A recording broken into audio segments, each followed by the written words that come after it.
İştirak etmək istəyənlər ayın 22-sində sırf mənim düşündüyüm ki, bu suallar düşəcək, onlara aid proqnoz imtahanımızdır.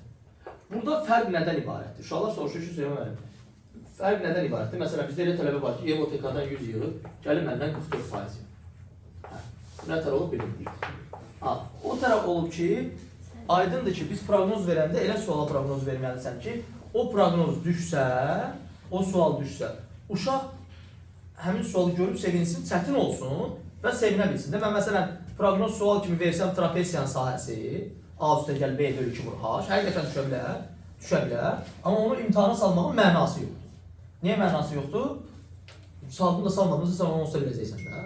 Amma məsələn, imtihana düşünürsən ki, homotetik düşəcək, homotetik çevrilmə düşəcək və ona aid sual salırsan, bu suala uşaq hazır deyil.